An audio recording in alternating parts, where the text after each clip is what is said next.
Meeting to order. It is now 4:00. And to items number one, all of our committee members are present. We don't need a roll call, right? Oh, no, we're gonna go right to item 2.1. Ms. Palmina, did anyone submit the request for a public comment? We have not received any, no. Okay. And I don't see any hands raised. Oh, No. all right, and we're gonna go to items 3.1, approval of minutes for, I believe, March 20th, 2024, and May 28th, 2024. Does anyone want to? I move to adopt, Thank you. to accept, to approve. I'll second. Okay. Okay, all in favor? Aye. Aye. All right. It's been first, second, and no discussion, and all in favor. Minutes. Okay, next, this is gonna be a quick one, I see. Okay, next is item 4.1, fiscal year 2024-2025 adopted budget. Take it away. Great, And thank you. My condolences to you and your family. Thank you very much. And thank you for letting me do this remotely. Absolutely. So, Paulina, could you please bring up the presentation? There we go. Is it up? About to be. Oh, there we are. Great. Brian, did you want the slides or the actual? It doesn't really matter. I can walk through it just like this. Okay, So, could you go to the next one, please? So, a little bit of the adopted budget presentation today will be a repeat from what I showed you at the tentative budget in June. Things have changed very little since then. Have a little bit more guidance from the state, but not much, and actually very little has changed in our budget since the tentative budget. But one of the things, how I want to start is, I have a lot of slides, so I'll go quickly, but I want to give a little background on sort of how the last year went and how we ended the year and how we intend to end the year, because we haven't closed the books yet. And then talk about how we plan on going forward with the budget, which looks almost identical to what you have seen in the past. So let me see. So get the pictures out of the way. Yes, okay, good. And then we'll talk about fund balance and our projection going forward. So the next slide, please. So as you may recall, we started last year with a minor deficit. And then we had some local revenue reductions, $2 million in our, we were way too optimistic in what we thought our out of area, non-residents and international students would be. And I heard just recently that we may have overshot it again this year because it continues to go down. We don't have firm numbers because enrollment's not decided completely, but I think it is not as strong as, and strong is not the right word. It continues to weaken. Also, we had some decent cost increases in the new year. Last year we had utilities were up, and utilities continue to go up this year as well. And our legal costs are very high. And finally, one of the things that we have started to get a better handle on, and I didn't know how exactly to explain it, but we've really implemented a pretty decent position control process where we know what people cost and we budget it that way, as opposed to in the past it was a lot less certain, and knowing what it is has, and putting it in the budget has created it makes the budget higher, as opposed to people just going over at year end and being covered maybe by saving somewhere else. So anyway, in the current year, the deficit continues to deteriorate. The deficit continues to increase. I think that we could say last year we had a structural deficit of about $5 million. That the ongoing expenses of the college were about $5 million more than our revenue. And this year, as you'll see, and as you saw, and in the tentative budget, it has gotten worse. It's about 8.9, I think now. So, and our revenues are flat. And if we have to reduce it even further with international and out of non-residents, that will even be worse. And we had some significant increases in computer licenses. That's a huge one. And also utilities continue to go up. And we had some increases in our benefits, mostly driven by PERS and STIRS. So next slide, please. Brian, we have a This question is- here. Yes, please. I can't see any hands. So if anybody has a question, please ask as we go. Hi, Brian, this is Marcia. Yes. I was thinking that, and I don't have it with me, but that we had a slide at the time of the tentative that said our structural deficit for 23-24 was 3.5, not 5 million. Okay.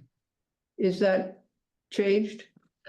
Well, we were over our budget by more than that. I believe it is. I believe it's closer to 5. I don't recall the 3.5. I'll go back and look at that. If I go back to a couple of slides here, if I could real quick. No, I'm sorry, just one, go back next one. So here was, maybe this is the 3.5. This was the tentative budget at 0.5, the reduction in non-resident revenue of 2 million and increase in legal. But our costs at the end of the year were still higher because we went over our budget significantly in some areas. And so I'm saying that's probably, and it was in personnel. And so that's why I said it's even higher. So I think that's where I got the structural deficit here. Those were the budget changes that we made during the year, but I think it was even higher than that. Yeah, well, you were explaining the increase with starting at 3.5, adding in things that are typical, like utilities increase, step increases, and I think there was a third one, but I've forgotten it, and that was taking us to the 8 million. Yes, exactly. Yeah. So I haven't spent a lot of time trying to figure out exactly what the structural is, but it's in that area. It's, it's 5 or more. And it's gotten worse this year because of the increases we got that were not controllable. Next slide, please. Can I just interject real fast? Yes. Trustee Croninger, he did present to us the information about the deficit being at $5 million. First, it was at 3.7, and then with the continued looking at our budget and in the revisions, it did go up to 5 million, and that was early this year when we got that information. That was actually at our March meeting. What was it? That was March? Okay. Yeah. This slide here is we'll talk a little bit about the state's problem and the deficit factor and all of that. But if I could say, I think that is just sort of noise. It's annoying, but this is our real story right here. This is the key thing that I hope you take away, that for 10 years, with a couple of exceptions and one only because of COVID, we have spent more money than we generate. And I think FCMAT was here in 2016 and said, you have a spending versus revenue problem. And you can see that if you can kind of draw a line across that graph from 14-15, I mean, we're accelerating, but not a lot. It's the COVID, money that disguised it for a couple of years. But we have a fundamental problem, fundamental, and we've had it for a while. I just want everybody to know, I just sent the PowerPoint, which they finished not that long ago, to Rita, and she's printing copies. Oh, So they'll good. have the PowerPoint, okay? The one that he has up here. Yeah. Thank you. Mhm. Yes, yeah. We'll attach it. Yeah. I'm it was sorry, we- attached, But just because I think everybody here would like to see it. Yeah. It's already attached to It the. is. Right, right. Yeah, because. I was still working on it 2 hours ago, so that's Yeah. why I didn't get in earlier. So this is the story right here. All of the state deficit factor stuff is sort of on top of this, but this is our real issue, in my opinion. So next slide, please. So again, getting back to how we got to where we are, the deficit factors at the state. And I'll show you, I've embedded some of the Chancellor's Office presentation that they did a month or so ago. I've embedded it in this presentation, so you'll see exactly how they're saying it. But at 22-23 at year end, we were looking at a $10 million deficit because they didn't have enough money. They found money, and our final deficit factor was, less than $1 million. Then this past year, we started with no deficit factor. Right now, if you look, it would start as 0, it went to 2.2, then at 3.55, and that is what we booked on our records. Our accounting records show 3.5% or $3 million of deficit factor. It went up in P2, which we got this past June, to 8.7, but we did not record that. We got it right before, and at the same time, we're being told by the state in various ways, don't worry about it, it won't be that bad. And so we did not ever record it. What we want to do between now and when we close is to use a deficit factor that we're estimating to be 0.5. And we've been trying to figure out what to do, and we've asked our auditors, what will you accept? Our official documents say 8.74, which is $9 million that we would take out of our revenue. And our auditors have said that if you use no deficit factor at all, or this 8.7, they would accept whatever we did, because they recognize the uncertainty. But a lot of their clients are using 0. But we would like to use 0.5 just because that seems like a more reasonable estimate to us. It was 0.8 the year before. So 0.5 is around $500,000.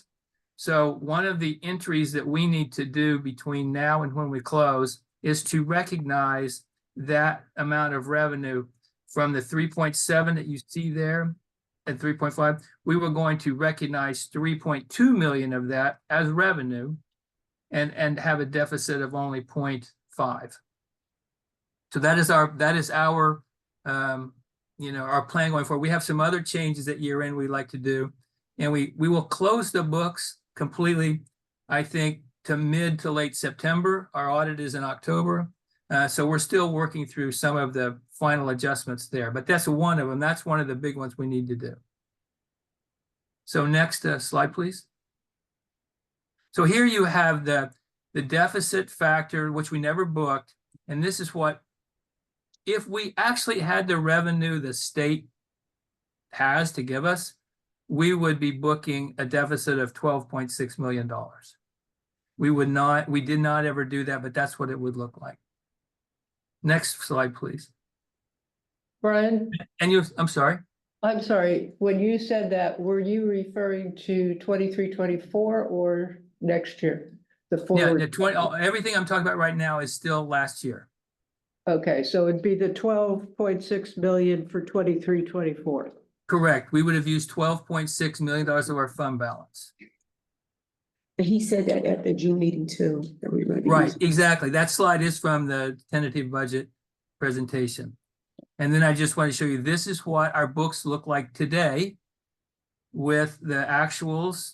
We haven't closed completely, but that's what it looks like today with an $8.6 million deficit, which is at 3.55.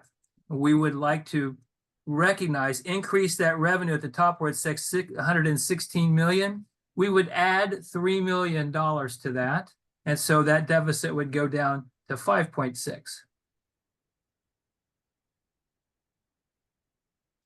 I have a slide in a minute that shows all of the adjustments we want to do. But that's where we sit today. Our books show right now $8.6 million deficit. So next slide, please. Now, the brief history, and this slide is from the same that I showed earlier. It just really shows you the deterioration of the state budget and the state's reaction. I have a note there. The economy has been growing, but the state spending has been growing much, much faster. And that's our problem. We have one of the biggest fiscal crises of the state's history at a time where our economy grew the entire time. It really was self-imposed.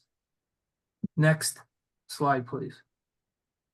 So these are some of the slides from the budget presentation that was about a month ago, and it was an incredible event to see, not incredible in a good way.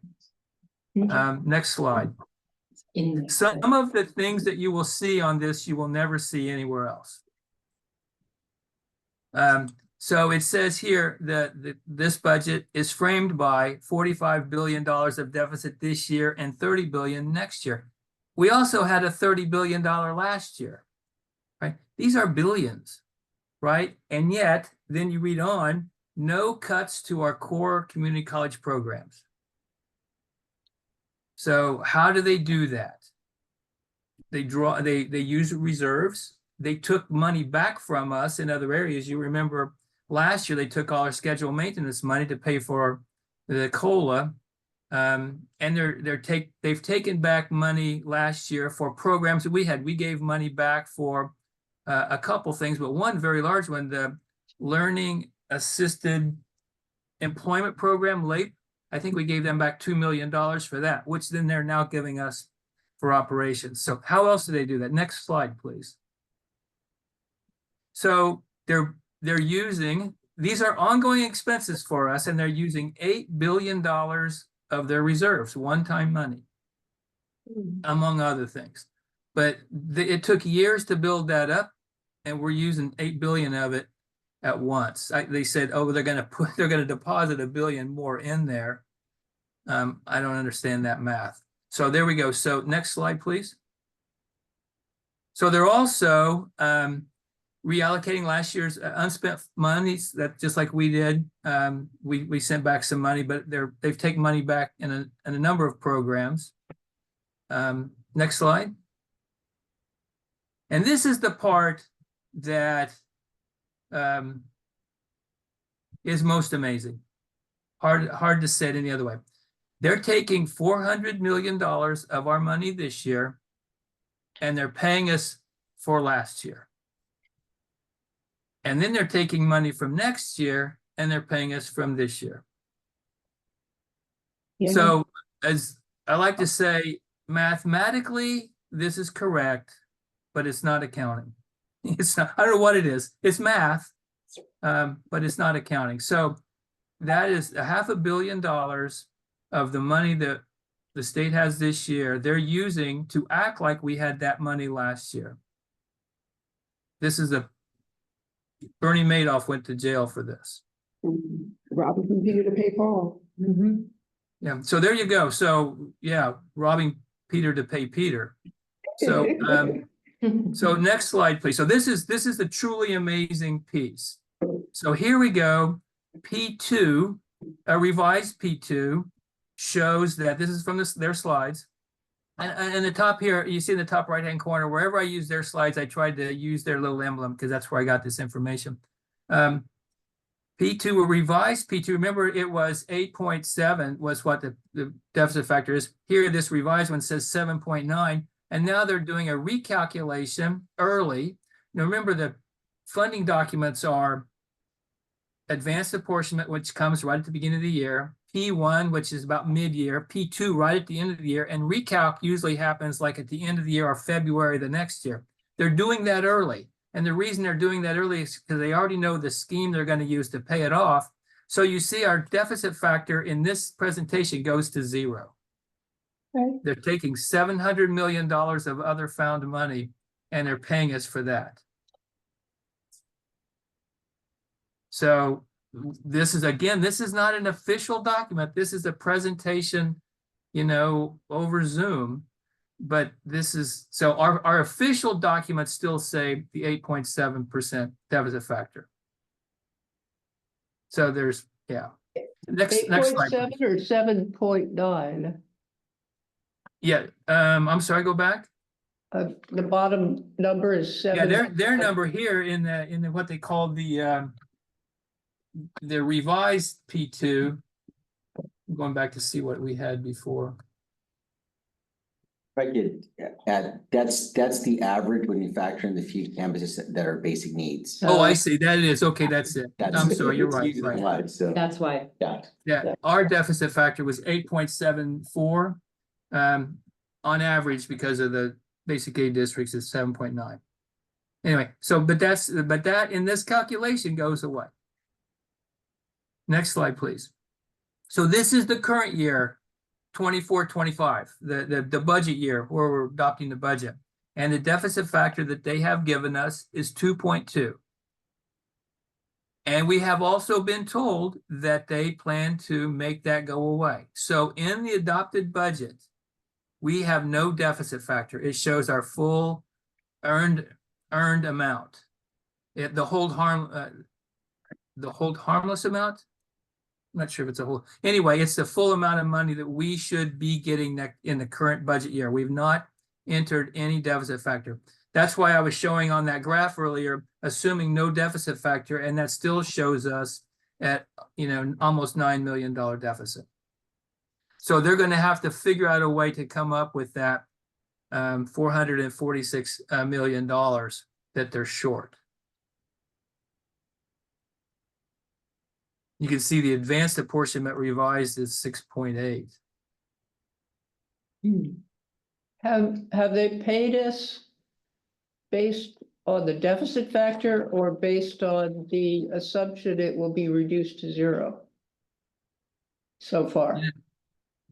I believe that they have paid us based upon the deficit factors, but I'm not sure. Rudy, do you know? Yeah, so the normal trend is they go to their coffers and they pay out everything they can. And that's usually where they come up with that deficit factor, like whatever that is. In this case, 8.7. Then they get to kind of the end of the year and they figure out, okay, how much money do we really have? They're more cash accounting. Would you agree, Brian? More cash accounting. Yes, it is cash. It is right. So they look at the bank and say, okay, we don't have it. And then they figure out through these maneuvers that Brian's talking about, how they're going to make up that gap. And once they figure that out, usually through deferrals, an IOU, you go through the whole year normally it's been right around February of the following year. So February of 2025, I hate to think that way, right? But No, I know, that's when we get this big payment. I know that part. Yeah, I want to know the check that they're giving us now for this year. So what I was saying is Does it reflect a No. deficit factor? No, because what it does is kind of that IOU, and so that delta, which is 8.7, the way they told us in this budget presentation, they're gonna make it up. We're never gonna see those dollars until probably February of next year, when they send it this So the big. check they're giving us now Mhm. is lowered by the 8.7 deficit amount. That's one way to say it. Probably the more technical way of saying it, they're giving us everything they have in the bank account. Right, I right. that part. I Yeah, want to know whether we. But what I'm saying is Also- mechanically, that's not how they describe it. Mechanically, what they say, this is what we have, this is what you give you. We've calculated how to make up that gap. We'll make up for it.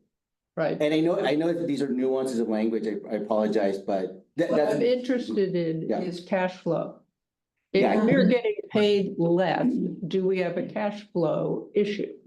And to that extent, in that extreme situation, the answer would be yes, we would. If we didn't have the reserves in that extreme example, it would be correct. Also, if I could jump in there, is that they pay us for everything and goes into one fund in the county. Now, it's different funds, but it's one cash transaction, which covers, all of these things. And the accounting we do is what separates it. So that but we would, if we had no reserves, we would, with this scheme that they're doing, we would have trouble. In fact, there are districts that would have to do short-term borrowing, trans as they're called, tax revenue anticipation notes. But since we do have the funding right now, we don't do detailed cash flow analysis that we would need to do if we got, low on the projection in a year or so, or 2 years, we may be wanting to do that, but we don't do it now just simply because it's too iffy from the state. and we have plenty of cash. Trustee I have a- Philip Moore, actually, Oh. Cornelia had her hand up. Yes, I just wanted to make sure that, and thank you so much for recognizing me, that we understand Marsha's question right. I believe Marsha's question was not about 24-25, but was about 23-24. Is that correct? So because you referred to the 8.74, which is a deficit factor for last year, not for the upcoming year. And so the direct answer is we don't have that cash. So we don't. We don't. How much cash did we actually get? So based on, how much did we actually get for last year? Was that your question, Marsha? Well, both years, Both really. years. But for last But year. how last much- year, what was it? How much are we short? I can pull it up, but we're gonna be short that 8.7%. We have not been paid that. And how Right. much is that? 8.7? It's rough, $9 million. and that's roughly about 8 million. I mean, I can actually look it up if you like in the next few minutes. Okay, so right now, we're short about 8 million. We could take it out of the reserves. But if you look at our 5-year projection, by the time we get somewhere early in 25, 26, which is next year, we're going below the 5%, the state minimum 5%.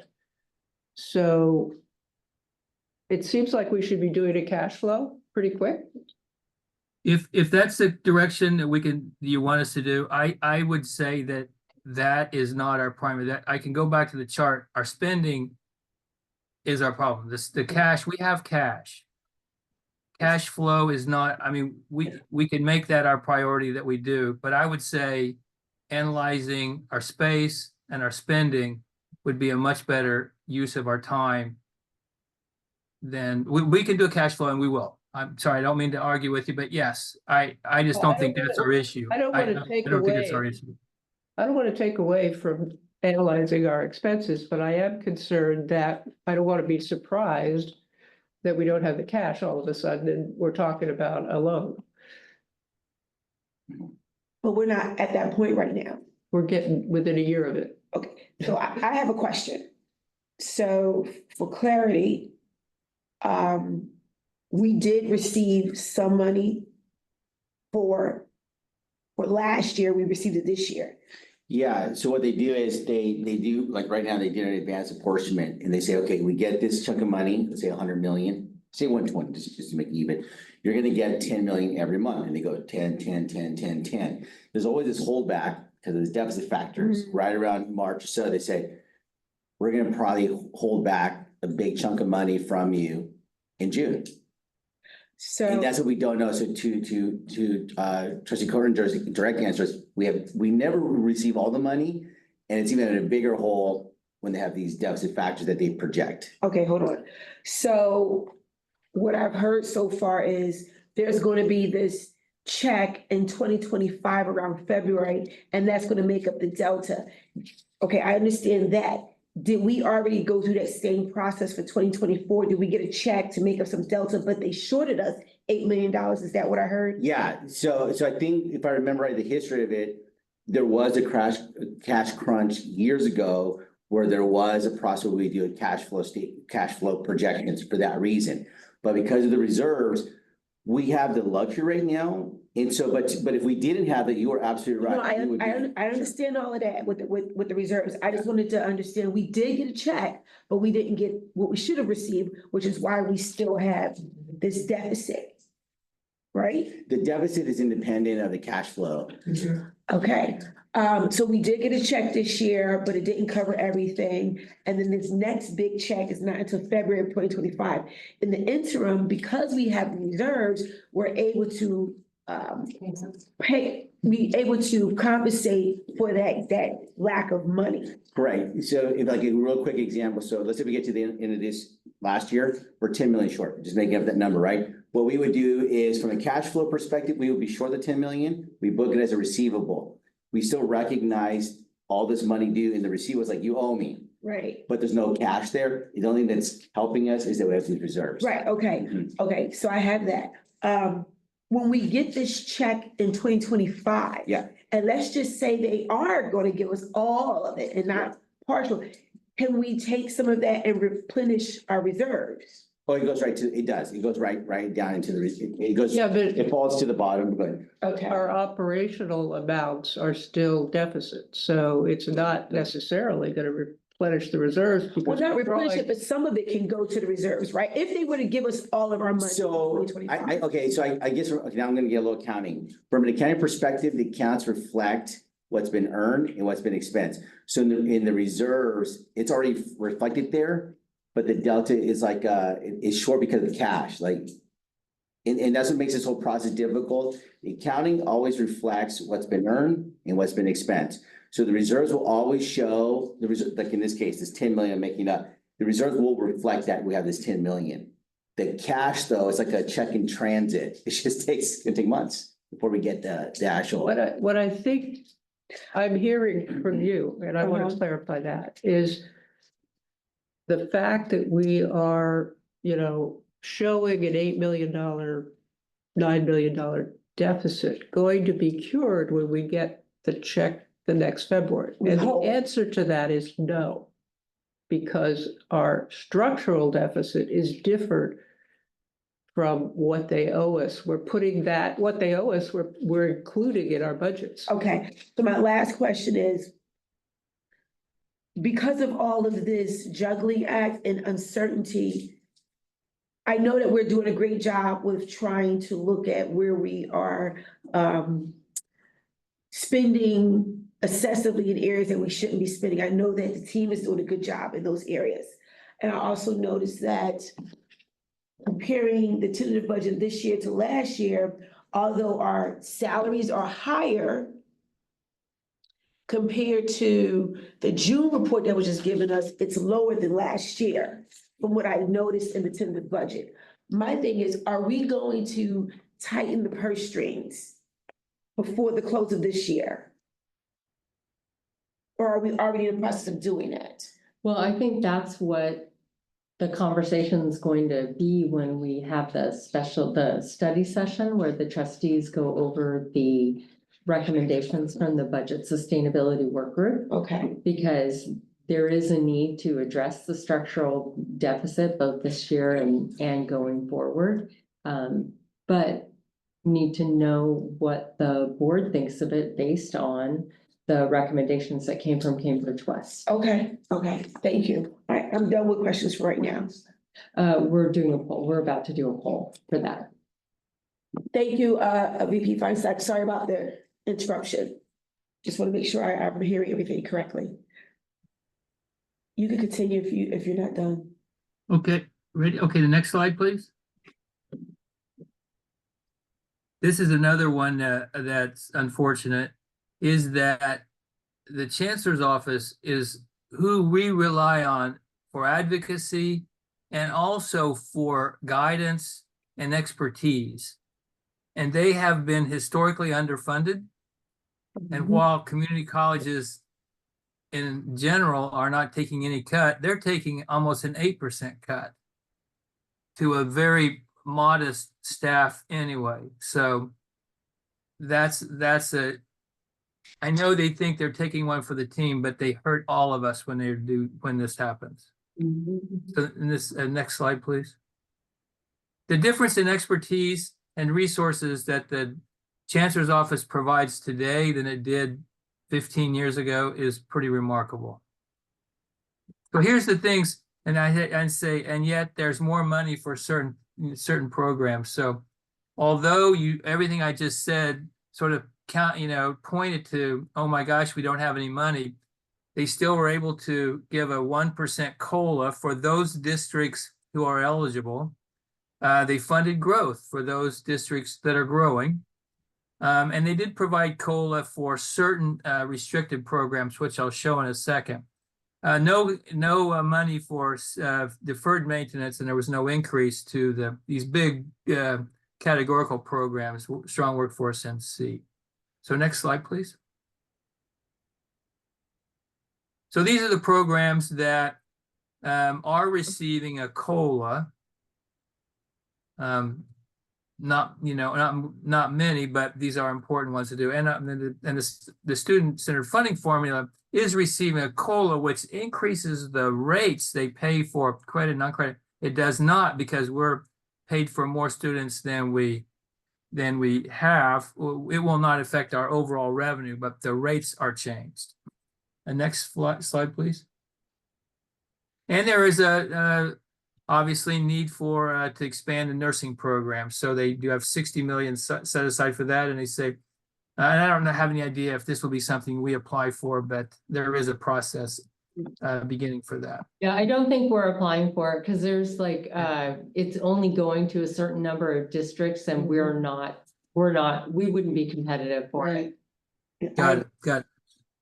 So the increases are not really applicable to us other than the COLA for those few categorical programs. Next slide, please. And so here we're getting into our budget then, the adopted budget for the unrestricted. Next slide, please. So the numbers that are shown here are not including any deficit factor in revenue for the unrestricted general fund. And if you get to the bottom of the far left column, where it shows us having a beginning fund balance of 25.6 million, we expect that will be closer to around 32 million, I think, something like that. 32 million when we get all, and I have a slide in a minute, I'll show the adjustments we want to make there. But this is if we were to book all of our operational costs plus that deficit factor is too high. And so here's all the budget. So you can see it's around $250 million of spending in total. One of the other things that I've been asked about is the spending in the restricted general fund and as it relates to the budget. And as you know, we are the fiscal agent for a region for categorical programs. And that's around, I want to say, more than $50 million of that restricted budget belongs to the consortium. And I've asked them to stop doing it this way, but they budget everything, all of the revenues that come in, and they budget all of the money to be spent. And they actually, most of those programs have 3 to 5 years to spend those monies. So while the budget last year was around, I don't know, 85 or $90 million, they spent 45. And it really messes with our books. It really makes us look like, what the heck is going on? And then when you roll it all together, it really shows us having, like, so here, I mean, I would say that 88 million is probably about $40 million more than they will actually spend. And so I've asked them to stop doing that. VP Von Stop, one moment. Trustee Carter, did you have a question? Yeah, before we get too far down the road on the assumptions part of the budget, it seems to me, given particularly what we're discussing, if we could add a line or 2 lines that reflect the deficit factors that are being assumed. And then later on, if that changes, we'll be able to see what's going on. Okay. Will do. Thanks. So these others are all the different, government funds that we have. Where we concentrate most is the unrestricted. Obviously, we spend a lot of money in the restricted fund, but for categorical programs. But next slide, please, if I could. So the unrestricted general fund, again, I wanted to reiterate that the far right column does not include any deficit factor. And we saw that that could be as much as 6%. But the official one right now shows it at 2.2. It's not reflected there. So that $8.9 million of deficit is without any deficit factor at all. We're paid that this would be paid all that we generate, all that we're owed. And the next to the right column, the projected actuals, that again does not show all of the year-end closing entries to reduce that. And I'll show you in a minute I think we can reduce that about $6 million. And I'll show you the budget transfers that we'll be bringing to the board later for that. But this is almost identical to the adopted or to the tentative budget, and I'll show you in the next slide if I could.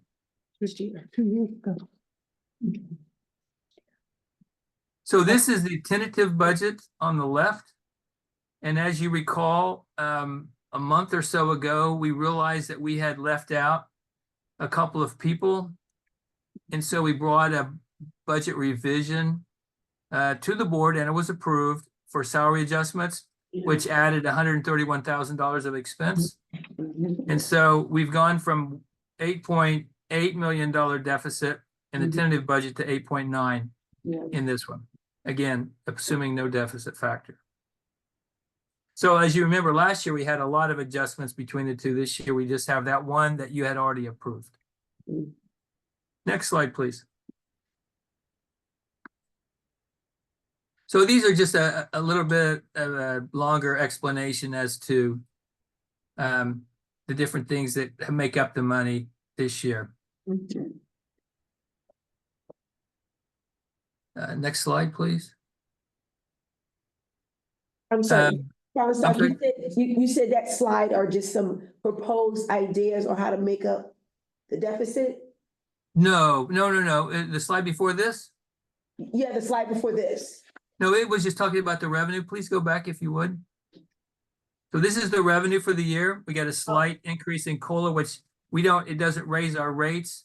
I mean, it raises the rates for FTES in different categories, but it does not change the total we get, because the total we get is sort of an artificial number.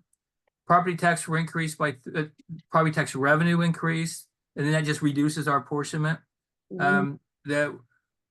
The Wake and Shot Center are funded. One of the things that is interesting to note that I didn't know until just recently when I did real quick study, in most districts, non-credit does not pay for itself.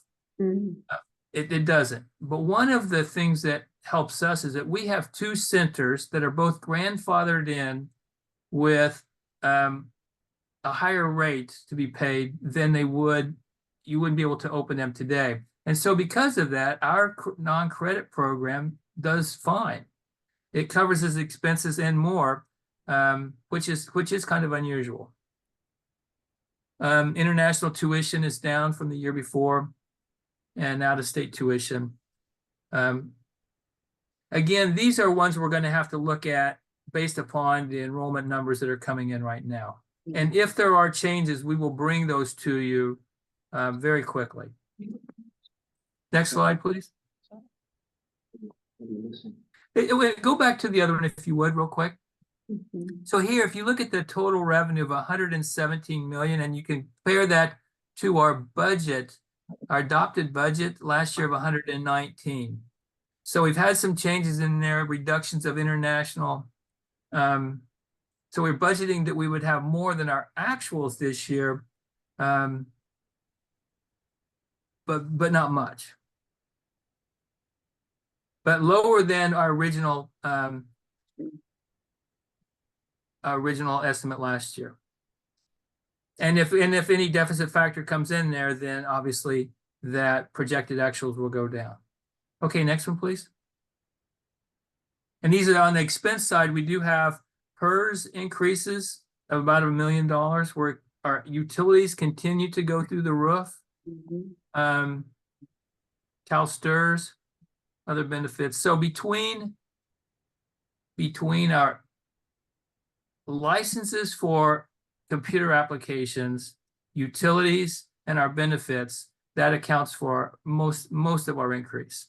Most of the departments, their budgets for this coming year are the same as they were last year, in some cases smaller.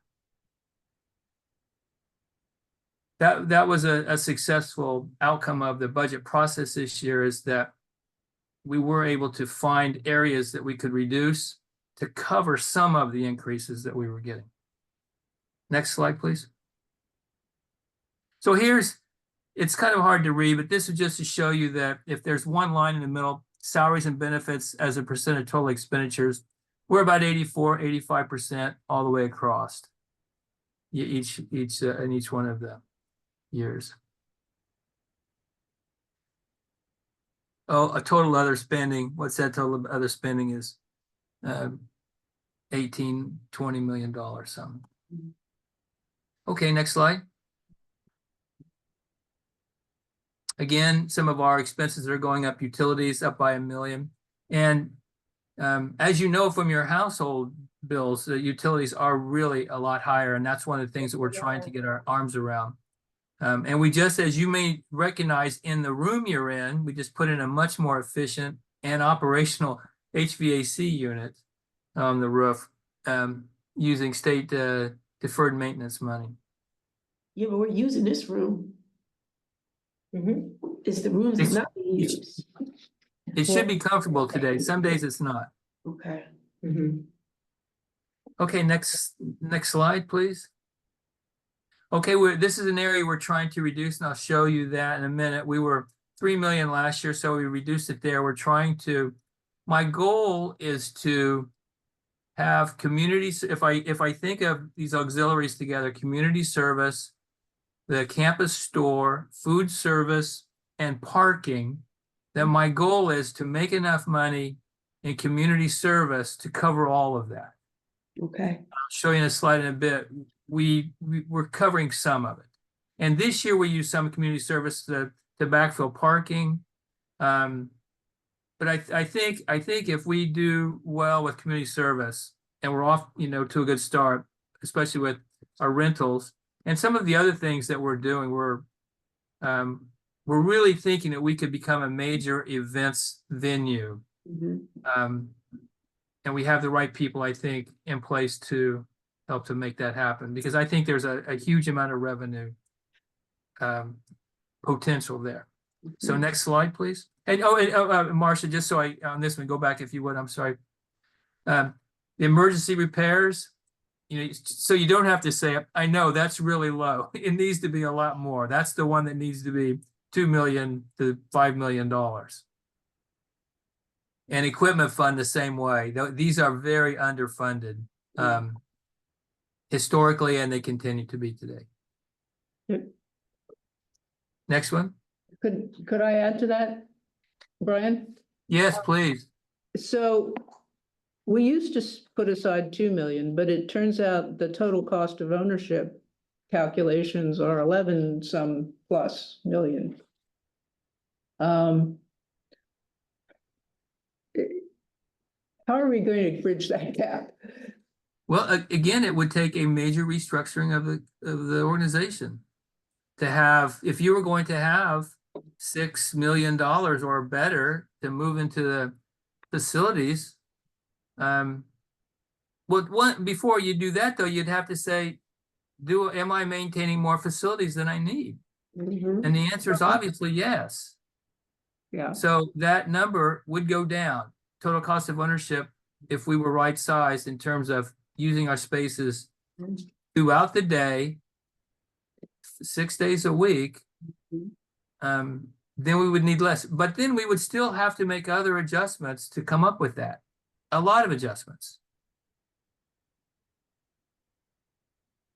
So here's the detail on the closing. Again, this is something that's I hope I can show you in a minute. It's going to look a lot better once we show you some of the things we want to use to cover our operating deficit. And they're one time, but it gives us a little bit of a time to make the adjustments that we know we need to make. Okay. Next slide, please. Again, I wanted to show this. If I could have this, a little picture of this on every slide, I would have. This is the story right here, regardless of what's happening at the state, regardless of everything else. This is the main thing to take away from this. We just have our work cut out for us in terms of getting our revenue and our expenses aligned. So next slide, please. So here's what we want to do at year end. before we close, and we'll need to bring these to you to approve.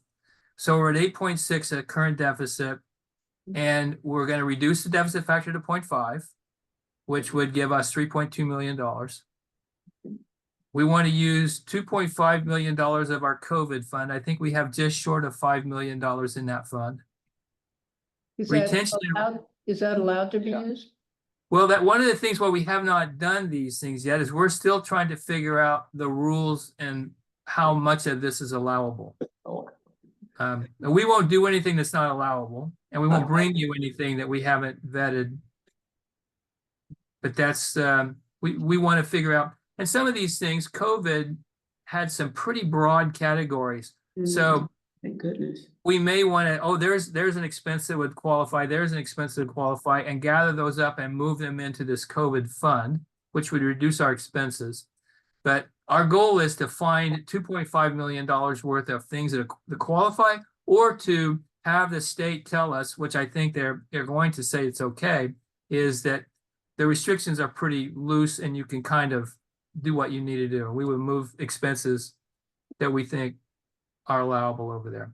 The retention and re-enrollment fund is another one that we've been using for other purposes, and we like to essentially close that fund and use what's left. It's around 300,000. And then the community service, about 400,000, which is the money that we made this year, that's still available for other uses. So that would be, if we do all those things, that would be a use of fund balance of 2.2 million, which is much better. We start with about 30, sorry. What is that? What is community service money? Community service is Antioch, rentals, the weddings, all of the car shows, Rentals. Yeah, All right. rentals. Call it rentals. It's all of our facilities use. We're Yes, providing a yes. community service. And getting paid for it. Yes. Yeah. Excuse me. Other colleges call it civic center. Right, right. And that will hopefully reduce some of these costs right here, this chart right here. Okay, Well, yes. okay. We're with you, Brian. So that's so that would make our use of fund balance go from almost 9 million to One 2. time. One time, No. correct? Yes, but if you think of the community service at 400,000, we think we can grow that. We're using about 1/2 of the COVID money. So we would have some money to do it because we use it for other things. We use it for COVID sort of an emergency expenses as well. The retention enrollment would go away. So we would have some of it being ongoing, but most of it has a short life. Yes.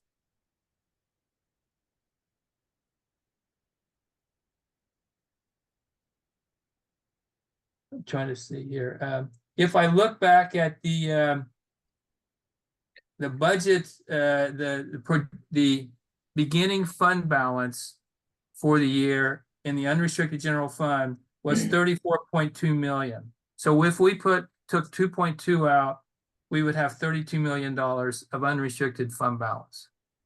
And that will really change all of the projections. But it's a momentary feel-good moment. Really, it's because that graph I showed you earlier is still the thing we should leave with, not the 2.2 here, but the fact that we are in a decline in terms of getting away from balancing our budget. So in the next year, we start with an 8.7% deficit. We added 2.2 as you saw in the earlier, so we're at 8.9 budgeted deficit today.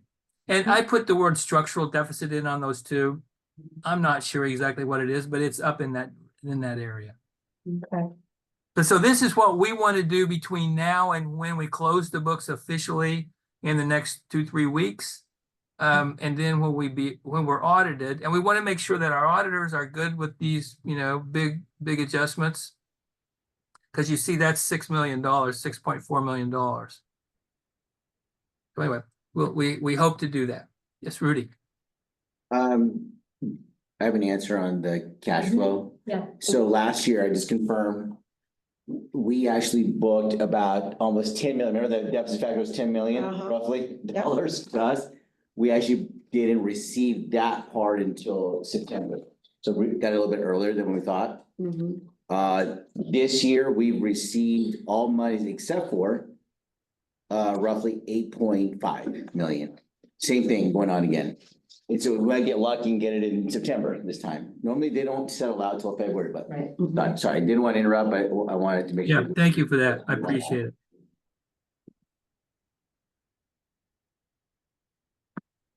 Next slide, please. So the auxiliary funds, here's that, the look, next slide, please. It's some of the other, so here, if you look, we call it district services here, but it's the community services, the civic center, that you see they made more than $1 million in revenue last year, which is wonderful. And those are the expenses of the people and all of the operating expenses that they had to do that. And so this is going forward. I'm sorry, this is for next year. This is our budget, but they made $1 million last year. We're setting that as our goal this year. And then as part of this, you can see that we're planning on them covering the deficit for both food and the campus store. That would be our hope. And they would still have money left over after that. Trustee Croninger. I hope so. So when I look at this, when what I'm seeing is local revenues minus expenses, not they made $1 million. Am I reading it wrong? No, they didn't make $1 million. They brought in $1 million. Their revenue was $1 million. That's the gross revenue with not Correct. counting Correct. expenses. Okay.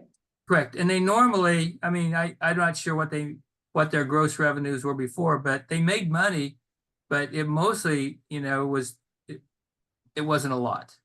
This was a very good year, obviously, because we had Antioch, and Antioch was paying a very high, That's good. they were, doing on the short-term rental basis. Yeah. And that's going to go down, as we know, are their longer-term leases less favorable, but we're looking to a number of other things to bring that money back up. So this is our goal. And my goal is to add to this presentation parking, because parking used to be historically food, campus store, and parking all paid for themselves. In fact, the campus store and food used to make money. And the campus store used to actually have money that they would help us to fund improvements. That courtyard above the food services area there, the campus center, was mostly donor funded, but some of the things that we also added in there were paid for by the store.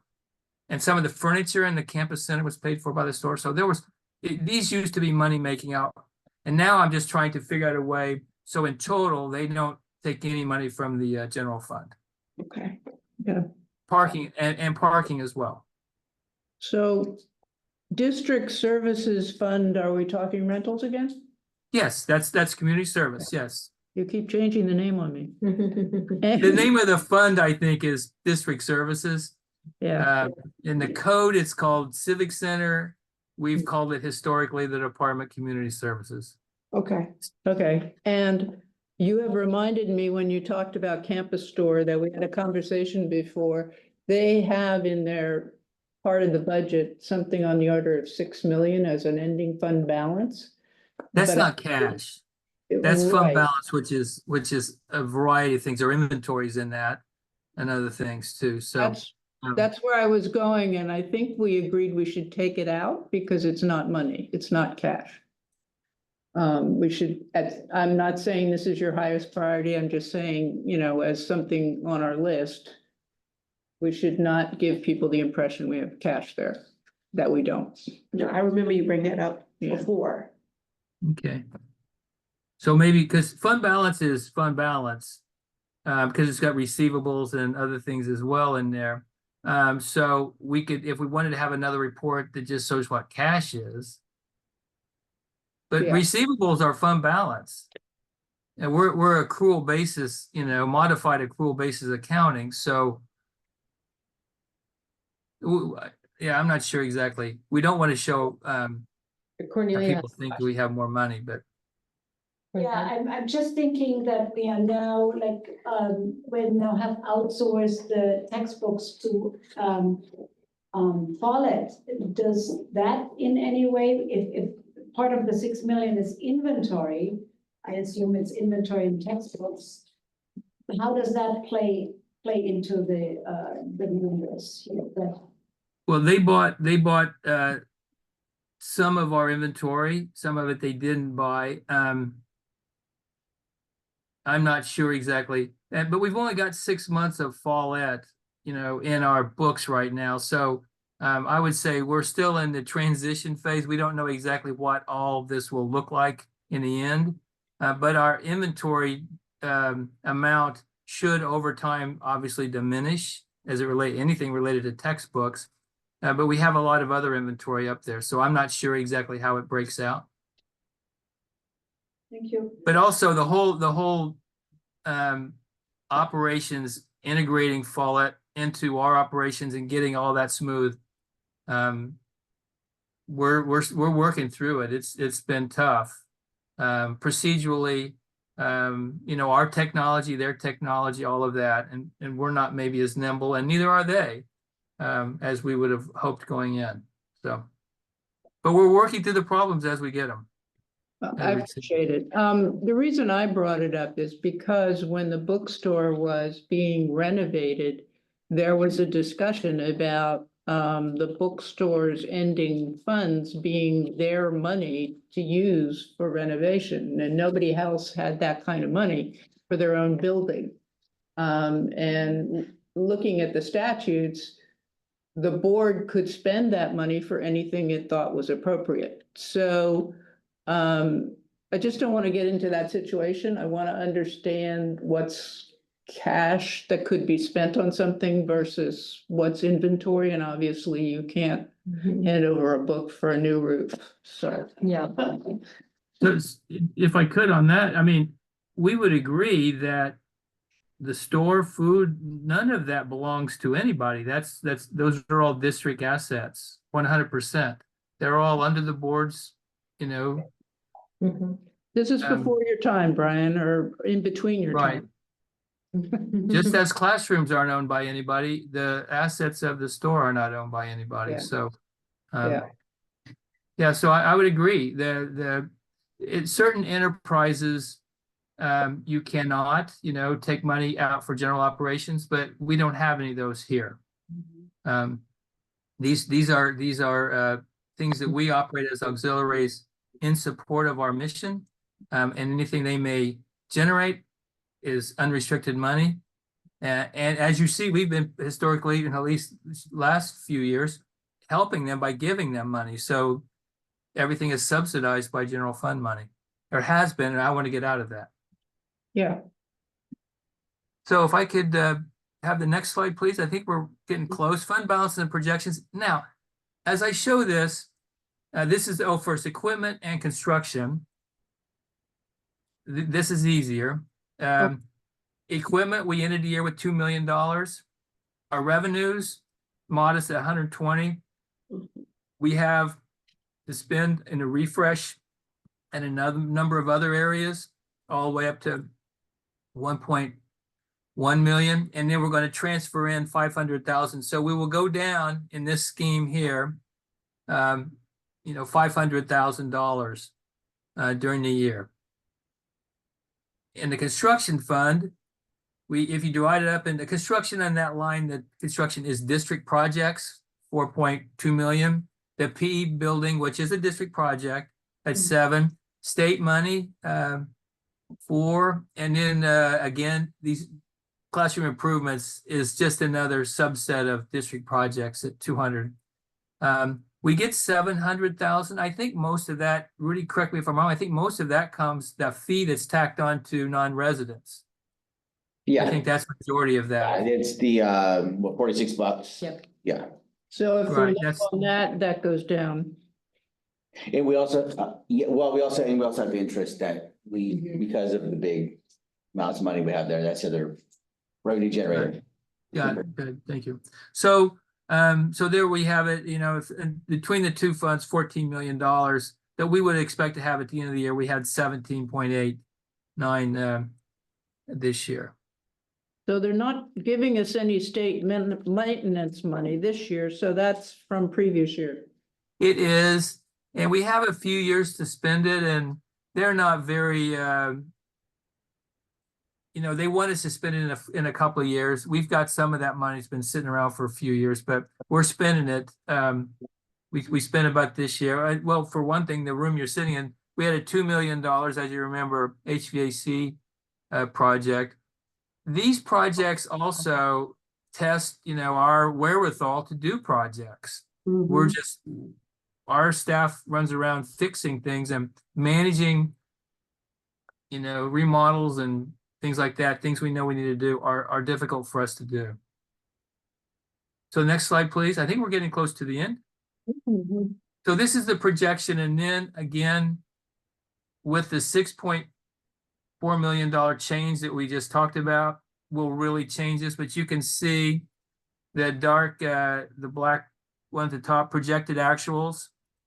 See, we start with $34 million. And if we do it, we want to, that's only a $2.2 million use. So it's around 32 million. So that changes the projections.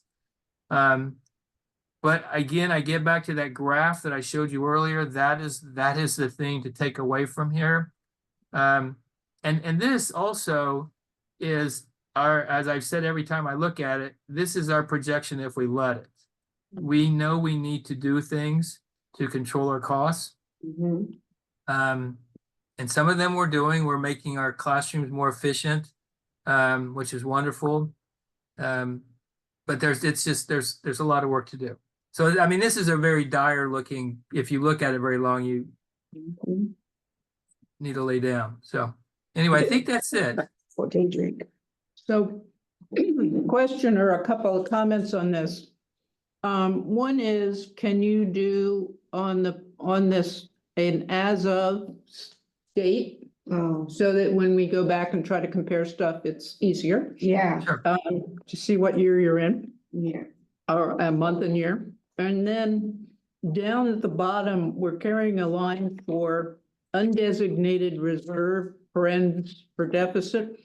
After we use up the undesignated reserve, there is no deficit on that. It seems to me that we should just get rid of it after 24-25, basically. There's a deficit in our Yeah, but that's projected. ending fund balance. Actually, there's a fund there, not a fund, but it just doesn't make sense to call an undesignated reserve a deficit to me. I agree with that. I think that's more of a visual to be discussed here, because let's just say hypothetically we get to that point. That means we're breaking board policy of having the 5% for the state and 50%. So you are correct. I think the question is, what would we do? Would there be an update to board policy? Because that's what it means. We're breaking board policy at that point.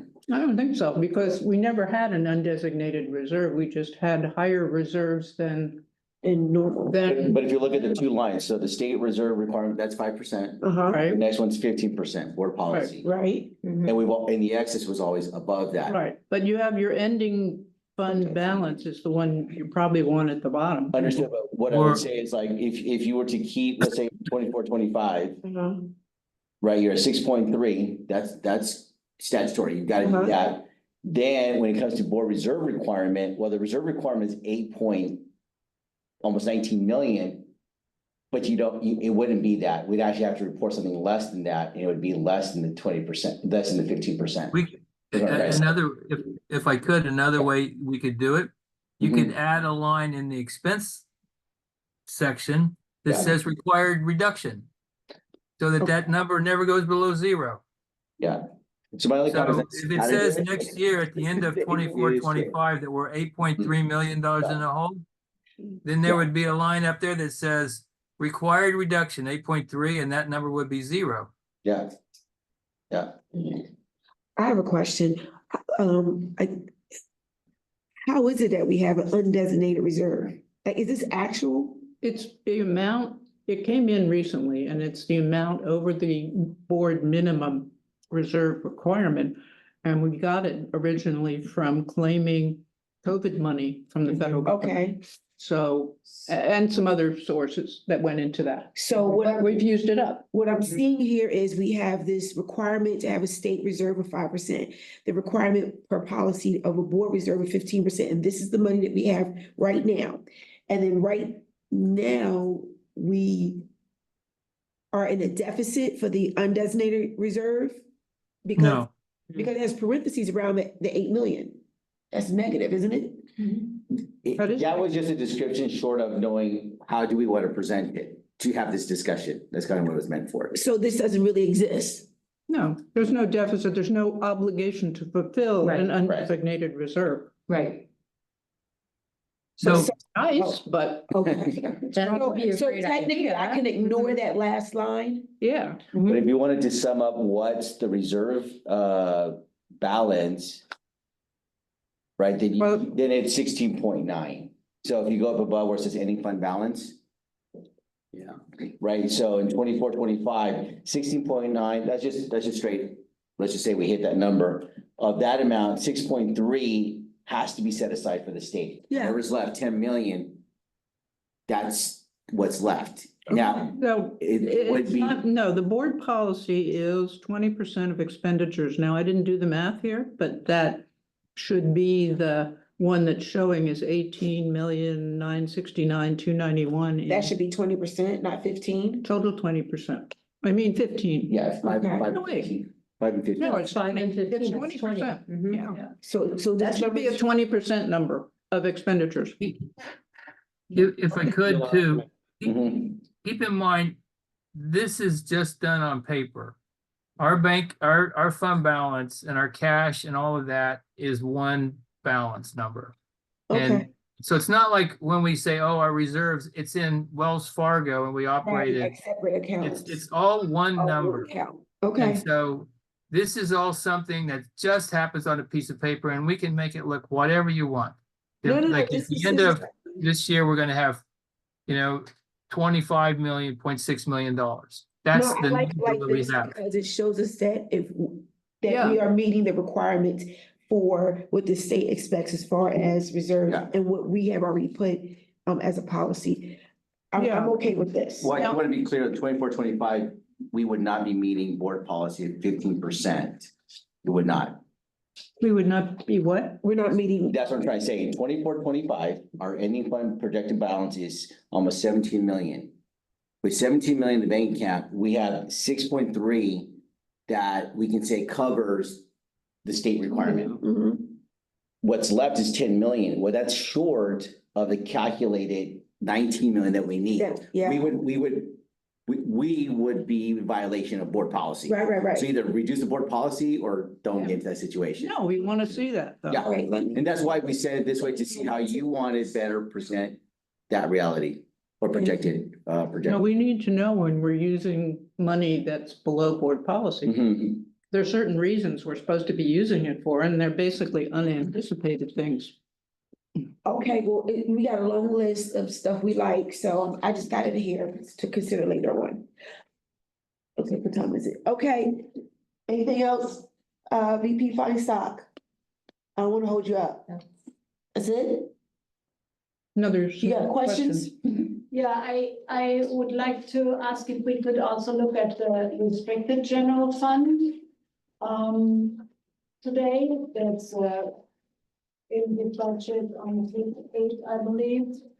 In the I can actual, answer that, I can answer it, Yeah, Cornelia. in the actual budget. Okay, If you sent a note earlier today and we realized that the query that we used to create this document had an error.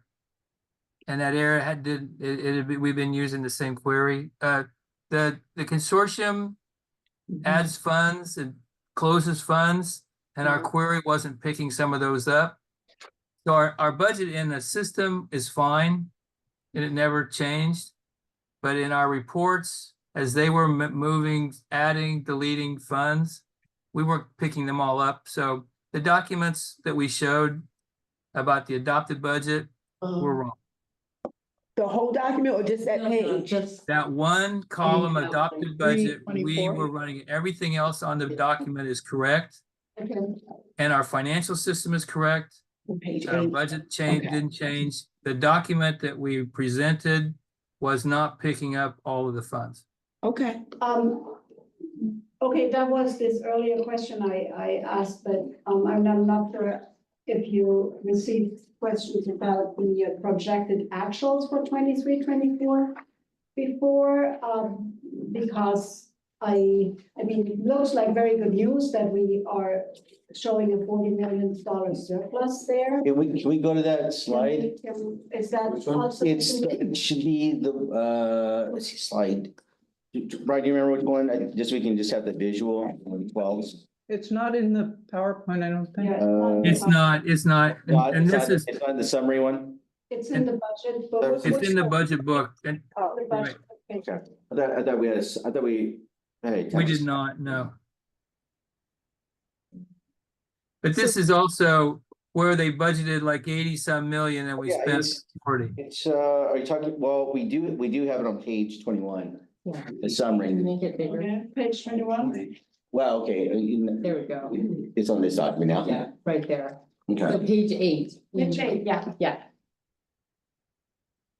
Okay, so I'm sorry, what? On the projected, in the projected actuals, Okay, as you can see, we're showing 84.5 million in revenue and 44.37 million in expenses. And that shows a surplus of $40 million. Okay. If I could address that? So I was Sure. ecstatic. Well, let me, if I could, Brian, do you mind if I take that? And that's, I think I already answered that. They get Um, 3 and 5 years money and Yeah, but if and I- it's consortium money. They get 3 to 5 years to spend it. Yeah, And yeah. ask them But to if I stop could- budgeting it all. But if I could actually, on the county second, if I could address the county, I think that'll help you. So that's projected, but here's the reality. When we close the books, the way that we have to do categoricals, that 84 million will actually come down to 44.4 because we roll forward, right, whatever wasn't used. That's what the categorical funds require us to do. If you go back in time and you look at the 12s, take 10 years in simpler. We always essentially break even because, for example, what Brian said, the consortium. Consortium says, I received $80 million, making that number up, right? I only spent 40 million, great. Our categorical accountant then has to take the 80 down to 40 to match expenditures and roll it forward. That's the requirement for categoricals. We let it fall to fund balance on the UGF. They can't. They have to roll a fund. Now, a couple funds are a little bit different. Her funds were different. Her funds is when you receive it, you earn it.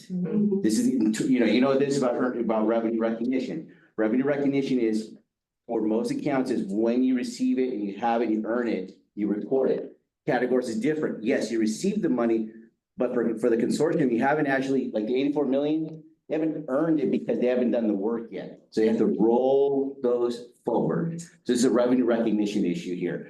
We show it here, we could have done a better job of making that calculation, but we really have never tried to mess with it until we get close to the books being closed. But that's the. And I have asked the consortium leadership to not budget. Like on here, this is a great example. The actuals of $40 million in spending and budgeting 88.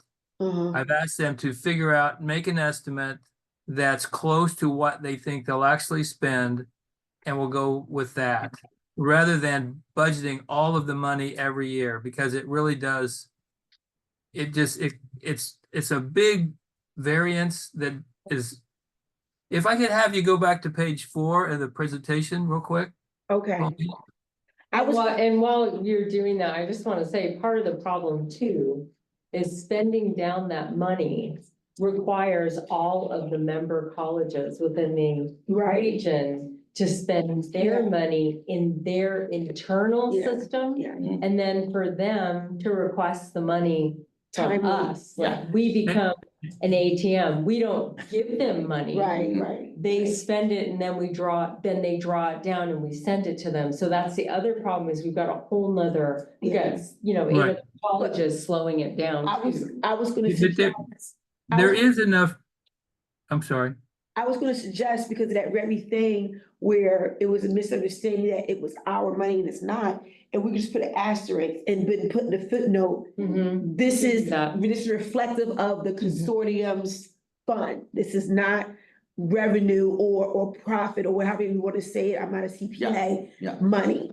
Yeah, can we show this one more time? So just, and just for the rest, actually, the way Because I you said can it, see how it's like Luann was speaking right now. Some people make that mistake thinking Yeah. we're in the good, but it's not our money. Yeah, I would say like, I was gonna, you know, again, the way Eric was talking about it.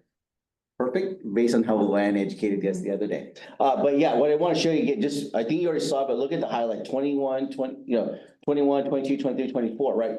Run it through the bottom, there's very little left. And if there is, it's back to the point Eric was saying, they were kind of like, someone didn't spend as much as they should have, so they can't. Now, what Luann, who's oversees strong workforce, is the biggest component here. They get the money and they just kind of anticipate they're gonna spend it all. Brian, in all of us, we met together and what she's gonna do going forward, say, I'm only going to budget 70% of the money I get, not all of it. Mhm. Because 30% is kind of waiting for other areas to spend it. So to your point, we could do a little bit better. So one thing is we're gonna do a better job on the budget side and any input more information as you're requesting. Like, just for this slide, it could be an asterisk under restricted general fund, like, so people keep in mind, Mhm. this money is reflective of this. Yes. Yeah. Could we maybe, just to make this clear, could we maybe those funds that are not only ours, but consortium money? Would it make sense to I see what you're saying. separate them out in either a separate fund, or if that is not admissible, permissible, in a separate document? It's like a supporting document to show that.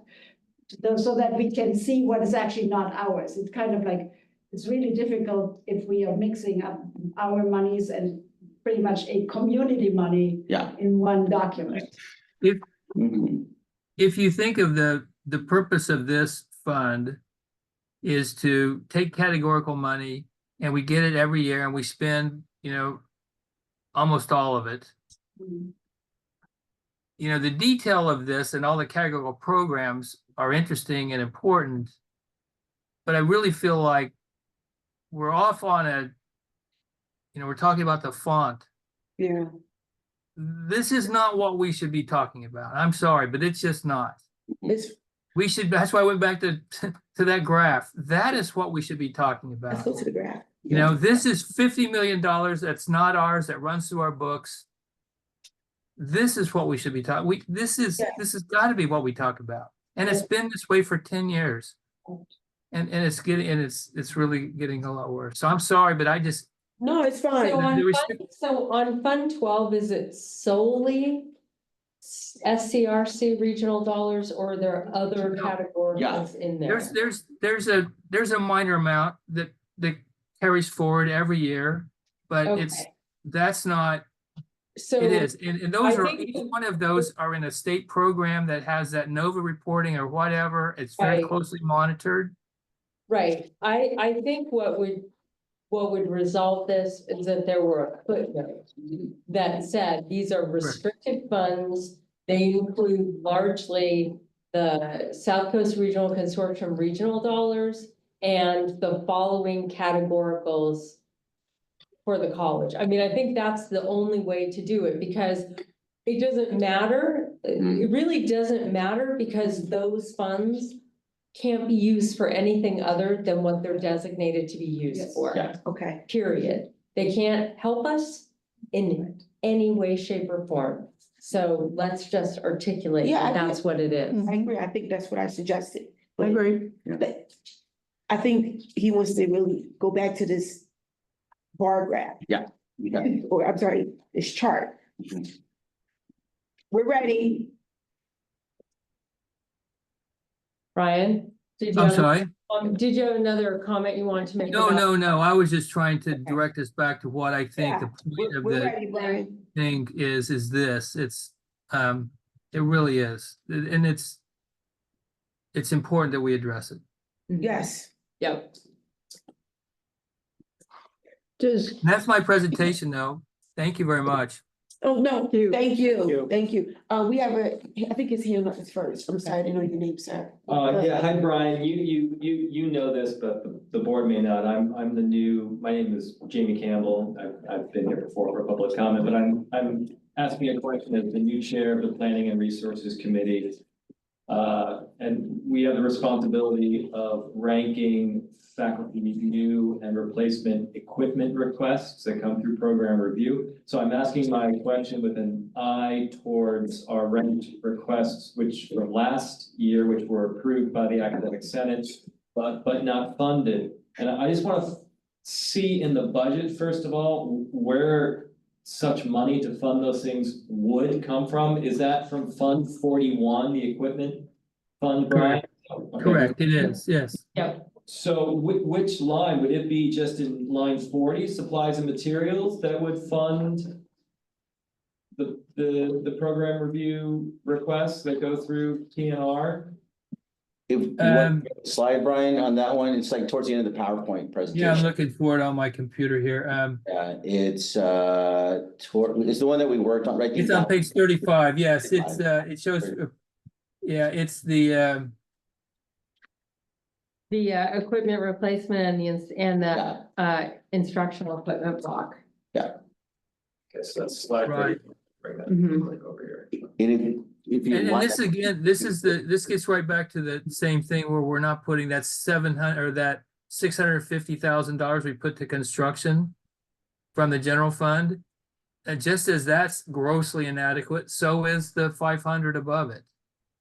And that, I think the 500 just does the IT refresh. Yeah, And it's not sufficient for them, so. And am I correct that the $1.5 million on the equipment fund balances is per the board policy, right? Yes. There has to be $1.5 million. Correct, we're spinning down to that. Okay, so. But- What, it's, again, that 1.5 can be used for unexpected issues. right. I think just in terms of budgeting it, Right. I just wanted to point out that that's why the 1.5 is there. Sure, Yeah. I get that. in that expenditure line for equipment, keep in mind that also has the dump truck and the tractors and the 75 golf carts we have and all the pickup trucks and everything. So it's not just stuff in the classroom. We have needs throughout. Got it. So again, if you think of the things that we need to do, not only is it the $8.9 million of deficit spending we need to eliminate, we also need to shift spending to this page right here. Mhm. We need to have less of all those things. We need to have less trucks, less everything, but it will still cost more money if we had fewer space to maintain. We have a hand up, VP Feinstein. Yeah, I am looking now at the unrestricted general fund, Fund 11. And, so page 6 of, I'm not sure what is in the slideshow, but it's page 6 on the. So which side is it? Page Oh, 7 in the. Page slide. 7. Page 7 in the slides. So, and for sure, as a faculty representative, my main attention is on the line item expenditures 10, where we see the academic salaries. So they are, and so this is because that's mainly faculty plus including our educational administrators, which make a certain about 10% of this amount, or probably a little bit less. So this is going to go down or budgeted to go down by $3 million, which pretty much all reflects a shrinkage of our schedule. And in total, however, our personnel costs are not really going down. We have a problem of $8 million, as you can said, in structural deficit next year, and that's moving forward, and I'm a little bit worried it is what we are expecting to do to our class offerings if we really want to bring in or to zero out that deficit on mainly that line item. Or in other words, what percentage shrinkage to the schedule do you feel we'll see in order to eliminate that structural deficit? I don't think we have that answer right now. Yeah, and I don't think that that's, yeah, I don't think that that's necessarily answered, and I think when you and I were talking about how do we even figure out how much the Right. schedule costs, part of that is figuring this piece out, and I think the fact is that you have the deficit and we have we have it distributed this way, but, you know, again, the board is gonna be talking about the Yeah. budget sustainability recommendations, Yeah. and I think we need to talk about those recommendations and get a sense from the board of what they would like to see. Right. Yeah, I just wanted to like share my observations here. Can I just also add, in my mind, nowhere does it or ever had said, we can resolve this by shrinking the amount of courses we offer. It's going to take a comprehensive collective effort from all areas. I don't know if you noticed, but we have a running list of, I'm on item number 20, since I've been a trustee. We have a running list of areas that we need to look at with a fine lens. And first of all, knock out the low-bearing fruit, which is areas that's spending unnecessarily. We don't even know what those areas are, but we know that we need to do things like our utilities, utilization of rooms, utilization of our equipment that's just sitting there. So there's a lot of other areas, but please know that I can't speak for the whole board because I'm not the chair, but I can tell you that that's not where I'm thinking, that the answer is solely on the shrinkage of classes. That is not where I'm at. Thank you. It's going to take collective. So. Thinking about the discussion that the board will have, it seems to me that fundamentally the budget work group talked in terms of where we are on a particular subject and where we need to be to have a budget that works. And just talking about that will not be enough to give us a sense of where we should be. There should be some sort of structure, some sort of plan to get to that we're talking about that would get us there. Or you can say, if we did this, that will do that. And, you know, it's like pushing Gumby or something, but I think the question is how much you think is a reasonable amount to cut during this fiscal year, because I think looking at the way that both get the fact that the deficit factor is supposed to go away or down to a minimal amount, using half of the COVID relief funds, using those kinds of things, we get it down to a fairly small number. So for last year, but there's still another $2.5 million of COVID relief fund. Do you want us to look at it for this year? Do you want us to go and cut areas of the college? Do you want us to say, we're gonna only use one side of the campus for nighttime buildings or for nighttime classes so that we don't have custodians that have to clean both sides at night? Do you know, okay, the missing piece of that would be, what does that save? Right. What does it save if we do this? What does it save if we do that? Because, you know, the 2.5 million is a one-time fix Uh-huh. on a Right, problem that will, the next year, the utilities will go up, the steps Yeah. will go up, all of that will continue It's to good go for up. last year, this Mhm. year, but then it doesn't help us in the. well, Yeah, then the that's board right. will have to talk about how comfortable they are with cost cutting. Right. Like, And are what you type? in favor of a 5% cut across the board? Are you in favor of other cost cutting measures? I mean, this is the thing, like, there has to be a conversation about what the board is comfortable with. So, I'm sorry, go ahead. I was just gonna say, in a certain respect, we don't have a choice. Right, So being comfortable may not be the criteria.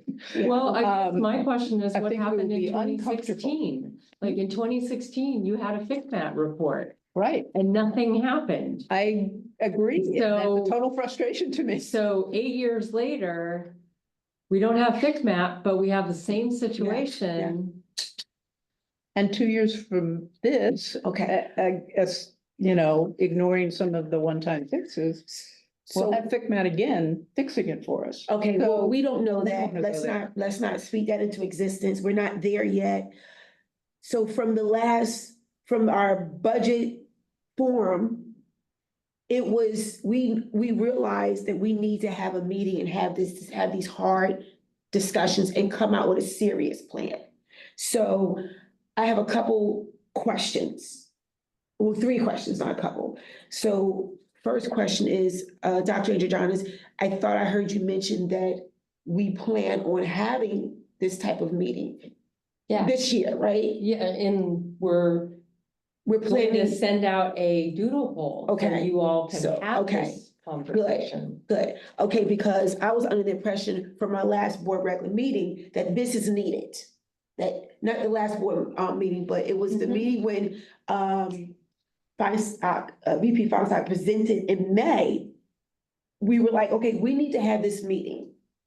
And so I'm glad that the doodle poll is gonna be coming. And in that meeting, we need to look at, we have a running list already of things that we must look at and make a decision on. For instance, the technology for parking, the maintenance budget, the facilities project list, the longevity cost analysis, the enhanced versus non-enhanced, custodial costs, rooms that we're not using, the project list. Legal costs, we seem to kind of have that because we just got a lot of stuff going on right now. Hopefully that'll taper off a little bit. Maybe it's the point of time. Utility bills, maybe that can come down once we know how many rooms are not actually being utilized, because then we don't need to turn the lights on in those rooms. Trending our productivity. Okay, we're talking about filled and not funded positions versus vacant and funded positions. And so there's a number of things here we must be honest and transparent and bring forth. Where are we losing money at? We have, it's like a leaking pipe system, and we need to plug up those holes, because cutting classes is not the sole answer. All of this is the answer. I'm ready for that meeting. I want us to come out for our next board meeting and say, let's get this meeting. It won't be before the next board meeting, because your board meeting is September 12th and you have to approve this. No, I mean, okay, I misspoke. I want us to know that we need to have this meeting. Because this is it. I truly believe after, and by the way, did he leave? No, he's there. VP Feinstock, thank you and your team so much. I don't know if you can tell, but I read your stuff and your reports, they get better. They get better since I've been a trustee. I can connect the dots. I have far less questions, but I'm like, oh, this came up. Let's circle back and get to that. And let's not get off the beaten path. We are heading in a good direction of accountability and more efficiency. So thank you. It might be you why I had to get a stronger pair of readers with this last report, but I'm okay with that. I'm still able to read it. But this is funny. The font here, did you see this? I did. That's interesting, but my point here is, you're right, trustee Croninger, we need to consider all of this, and we're supposed to be getting a sustainability report. Where's that report? right? Because you told us, pump your brakes, that's sustainability's taking care of that. Where's that report? We need that, you on a committee, Well, but wait a minute, there is no committee for sustainability. what's the sustainability? The budget sustainability work group, and you did have a presentation on it at your May board meeting. Okay, yeah. okay, and that listed out all of the gaps and all, okay, Well, great. but that's the one that says, here's where we are and here's where we ought to be in specific important areas. Mhm. Okay, And that was stuff we didn't know before, but it, I mean, when you talk about FICMAT back when 2016 or 17, it was 16. 16, 17, you're right. I mean, we weren't able to move that forward. We did finally come to an agreement that this needed to be a priority and there needed to be that work group. And it took a year for that work group to get started after Mhm. that, which is unfortunate. Finally, we've had that work group. Finally, they've told us some really important information we didn't know at the college. And that gives us tools to approach this. But what the board doesn't know and what really puts a lot of pressure on Brian and team is if we like something or we think we should pursue something, how much do we get out of it? Mhm. Because we're trying to stack things to reach the structural deficit, Yeah, knowing that the structural deficit will continue in certain areas like utilities and Mhm. things and all of that. So, we can talk theoretically, but I would rather talk in numbers. If we can. I agree, and that can be hopefully a part of that meeting. Do you think that's plausible, having some of those numbers? I think having some of the numbers, I think it is possible to have it with some of the Some of the numbers. numbers, The yeah. question is, how quickly can those things happen in order Right. to make a difference? Right. I I mean, agree. That's a big part of it. we need to be realistic. I don't see us being able to, whichever numbers are presented, right? I don't believe we're gonna be able to get to resolving the complete 1.6 deficit before the end of the year. However, if we have some of the numbers, we can cut it to a point where when we do get that check in 2025, and although it may not cover that whole thing, we'll be in a better position. Because something is better. If you gave me 50% reduction, I would be happy with that. Well, But it doesn't exactly work that way. I know, That's it's, that's not how deferral. I know, I'm being Yeah, hopeful here. that check isn't It's gonna in help. the and it's budget not gonna already. come. I'm being hopeful here. Yeah, no, the check is in the budget already. is already It's- there. yeah. And the question is, when do we get paid? So rather than getting paid on July 1st, or on June 30th, they pay us on July 1st. And they make that the first payment of the next year versus last payment of the last year. So there's this, so when Governor Brown was elected in 2012, he faced what he called a wall of deferrals. And that was part of his goal, was to pay down the wall. Okay. But it took years. So the money is not gonna be there. Okay, so I haven't said anything today, but if we project out the deficits that are on page 32 of the adopted budget document, this is what it looks like. Yeah, It just goes down, yeah. and there is a little blip up, and then it goes, shoots straight down again, so. Even if we could deal with where we are right now. And find dollars that somehow eliminated the deficit.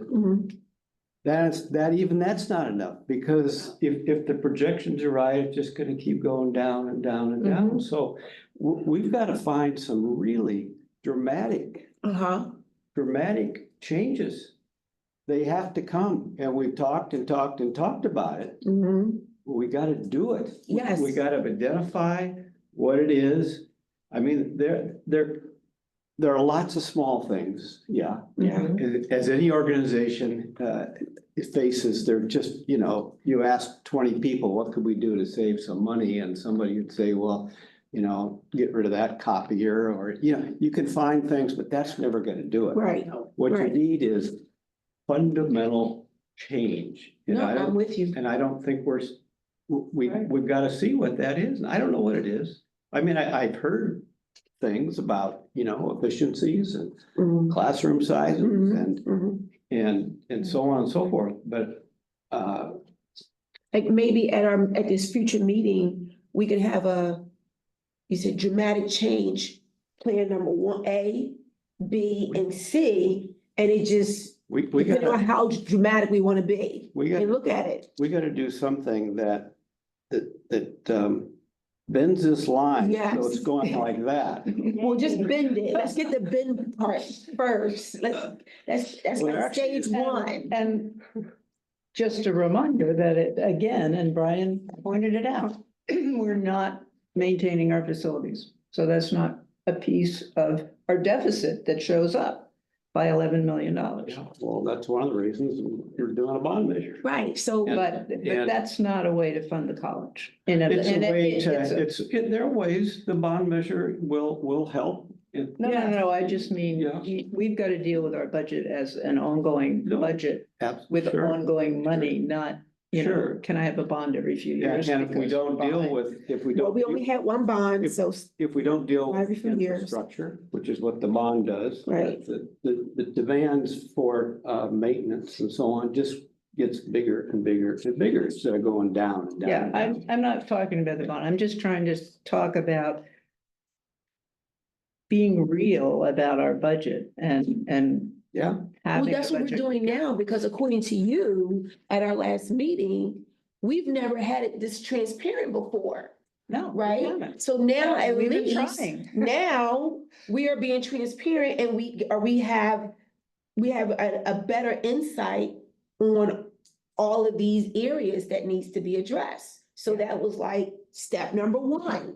Yeah. Let's get real information that we were not privy to prior to me coming on the board. We did that, we have that, we have a great team. Now we need to have not just talking, but action items that we're going to move forward with. And some of those actions are going to be tough decisions. Right. And a So, recognition that we don't have a very long time to deal with it. no, we don't. no, that's right. I mean, now is the time. We can't put this Yeah. off any longer. Yeah. So is there anything else we're supposed to No, it's be? not my fault. I came into, not No, my it's not, fault. we're not blaming you at all, but you I are. know, I understand that, and this is a very tough situation to be in. It's not something that just gets resolved with a wave of No. a No, wand. we understand Every that. part of the college, every It's gonna part fill it. of the college Mhm. is going to have to fill it. Yes, And you as board will have to deal with that. and we will. We will. And together we're gonna do it. So is he still, does he need to present anything else? No, Be this is respected? it. This is it? Okay, well, does anyone else have anything to say about, I got so many papers in front of me. Item, I think this is for, again, thank you. Oh, Thank you, I'm very happy with, y'all gonna make me blind. The report. you could do 11, usually 11 and a half by 17 next time or. Yeah, I mean, I think know if we can print them. we may need to plant a tree in honor of these decisions, because I feel bad. Okay, so now we finished item 4.1. We are now on item 5.1. My only request is, and Ms. Palmita, thank you for adding the running list that we started in the minutes. But can we just have it as an attachment on the agenda? I'm sorry. You know, the list for future consideration? So Oh, it's listed in the okay. minutes, Mhm. but can we have it as a document on the agenda so we just don't lose track? Oh, okay, yeah. And, you know, out of respect of time, I saw in the minutes, I think we had like maybe 4 items. I have about 20 on my list here, and I'm gonna just email that to Can you. consolidate. Because I know you're gonna respond to me and say, you're gonna give me more clarity where my list is probably really a list of 10 and not 20. Okay, I love your list already.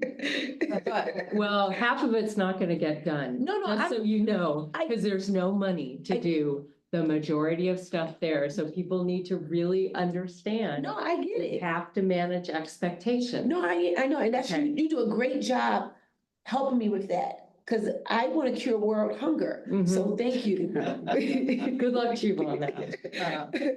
So, are there any other items that we did not talk about that should go on the items for future consideration? Well, I would think that this plan that we've just been talking about should be our number one.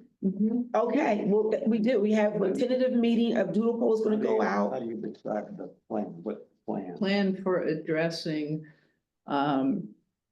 the structural deficit and maintaining a balanced budget So could we in the ask, future. can we ask our amazing finance department to bring us 3 scenarios, like 3 real scenarios? Is Yeah. that, what does that sound like? That is, so I'm No. gonna tell you No. right there Yeah. that what you all are talking about Yeah. requires a lot of conversation Okay. with the college campus, Okay, a lot of consultation with the campus. Mhm. So it's not something where my team and I okay, just come to a board committee or a board meeting and say, this is what we think should happen. okay. Because if you, I do not have enough cat lives to No, survive that. Thank you. So I'm just telling you that this isn't add water and the ideas come up. All of these things we're talking about take a lot of time and a lot of consultation. So we We can get that. start to have the conversation, but between now and the end of September, Uh-huh. there is not going to be 3 scenarios. There's Okay. no way to do that Okay. because we have constituent groups and people who must weigh in on all of these. So I'm things. not suggesting 3 scenarios in the time of the next board meeting. No, I understand that, but even coming to the study session that we're talking Yeah. about at the end of September, I cannot promise that you will have scenarios at that point. Okay. There is a lot of consultation to happen here. Okay, so then when you say, we as a board, we need to have a conversation. In that conversation, we initiate what, What I can do is talk to you about the conversations that we're in, the consultation that we're Uh-huh. in. And you all can talk about the things that are of the greatest importance to you. okay, And I can work with the college community, but this is an iterative process Okay. and a consultative process. okay, Brian has his hand up. yes. Yeah, I was trying to, when I heard us coming up, I would think that the fiscal office would be the group that would calculate the Yeah. cost impacts for the Got it. things that the organization comes up with. The Got it. board would set a policy that says, I want to reduce spending or the deficit by X By over this period. The organization then comes up with some ideas, gives it to us, we cost those. We see where's the best, cost benefit. And then we organizationally make a decision, but it cannot come from our office ideas about what it would cost to do something, only we can react to those. Right. 'Cause No. we don't know what all is going on out there, and we're the wrong people to say what the priorities are. We can cost them out. So Okay. you want to hear from us what the bottom line goal is in terms of Correct. how much reducing the structural deficit maybe in the next year and the year after that, and so on, maybe on a 5-year basis or whatever. And then secondly, you want to hear from us kind of more general ideas on how we think that might be accomplished, or thoughts. I mean, is it, and then you would come back to us and say, well, you could do that if you Well, there's But also I an think- intermediate step Yeah. here that involves the college. Yeah, I know and what you mean. involves- Yeah, so I think it's But- all of those things together. I think it's ideas and consultation with the college, ideas and conversation with you, and then fiscal saying, okay, here's what all these things would look like. Okay, But my concern here is that we won't have a very intelligent board conversation unless we have some sense of potential impact. So we've been talking about having too many buildings for a long time. And we've talked about how we schedule as Mhm. making a financial difference as well. And there are many other things. I mean, Charlotte has a list of things, but the big ones seem to me to be something we need to understand because we don't know. You Mhm. know, I mean, if we think based on what we've looked at in terms of the buildings, that we could eliminate two big buildings, I mean, taking this out of the air, thin air. What would that save us? right. Mhm. Should this be a priority? You know, where does this money come from? We're not gonna talk very intelligently if we don't know. If we don't whether have, something's that's why we worth- need some of those numbers. Yeah. We're not gonna be able to get all of these Ballpark. numbers Ballpark. because staff still have their day job to do. Well, this is Yeah. part of their day job, but I get it. I'm not trying to overtask. Mhm. Yeah, Be realistic. But you did agree that we probably could get some numbers. Well, I think that we can start the conversation. Okay. Brian? If I could, so remember, 85% of our spending is people. Yeah, salaries. So, you know, if I were to say, let's take the, West Campus Center and not use it, we could easily say, oh, it uses, 80,000 of electricity and this water and this and one person. That's not where that's not what we need to do. What we need to do is say organizationally, what can we do to get $4 million or $3 million or $2 million and come up with that and then say, if we don't have that activity, how can we rearrange things and go further to free up space, maybe free up a common space, something like that. But to start with the buildings, I think that'll be a consequence of what we do on the activities that we're doing. Right. But And that's gotta be, the whole organization comes up with that. Right. This is not a math thing. This is a organization thing to say, I could how suggest- can we do that? But the board won't know the answers to that stuff. Yeah, but Exactly. That's why the broad policy, in my opinion, this is the goals, this is the things you should do. And then we would bring back some ideas to if we did this, we think we could save X. And that would be a decision that would be.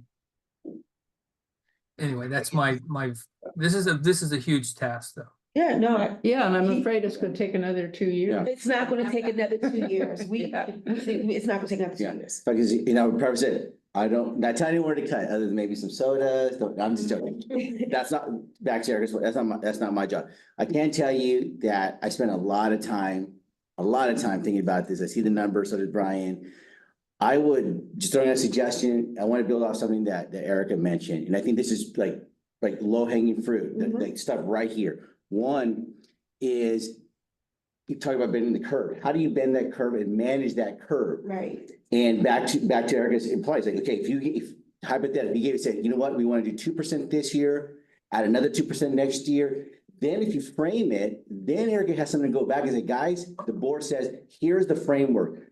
Cut 2% every year for the next 3 years. Okay. How do we do that? That's one. Step two, what are the resources available to that?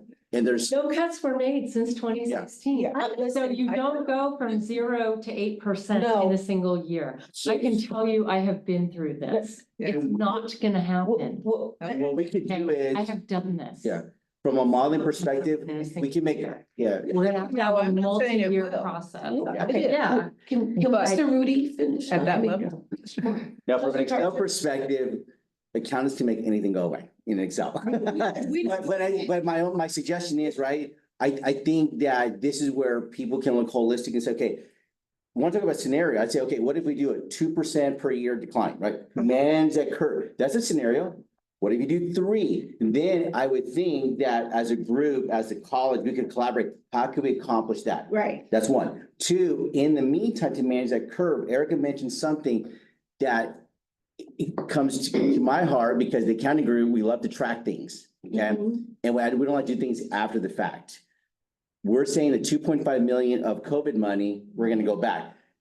I really get frustrated because I would have liked to have tracked that before. Mhm. Because that means that we're meeting requirements and we're not gonna have a violation later on. Right. Now, we'll do it and we can do it. I just hate doing it after the fact. I think we were really successful in HERF to manage that. If the board says we're gonna manage a curve as best possible, what are the resources? There's 2 resources to consider. Now, Eric already mentioned one is the COVID money. There's about 2.5 million probably left. How do you want to use that? Don't know. Right? That's a management tool. Another one I think is there's a couple other areas, right, to be discussed. I'm just saying, I just want to throw my opinion. As I look at it, again, not my job to go and cut things, you know, and sometimes people think we do, but we don't. But I think I just wanted to throw that as a framing of a strategy. No, and I appreciate that, and I heard what you said. Mm. I also heard what you said, trustee Miller, when you said, well, most of our money are going to salaries and benefits. So that has to be a part of the conversation. There's no ands and buts about that. Yes, trustee Croninger, and then it's 6 o'clock, actually. No, okay. I was just going to point out that 2% of $9 million deficit is $180,000. That's why I don't think we're in that range. Okay, Well, again, you all can come up with a target. yeah, but, What can I, one more thing, it's food for thought. Sorry, just, cause I look at these numbers all the time and I feel like it's the only time I get to actually throw it out. I think one positive thing, congratulations to VP Maria Gomez and her group. I actually saw a big difference in discipline and spending when people know targets.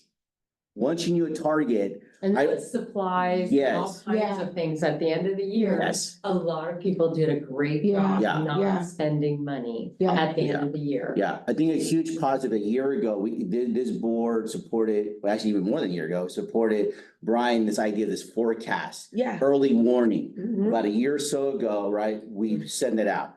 And the first time, I think we kind of went through that since I've been here, and that early warning, you're not gonna fix it right away, back Right. to Erica's point, you can't like go from 0 to, okay, Mhm. can't do that.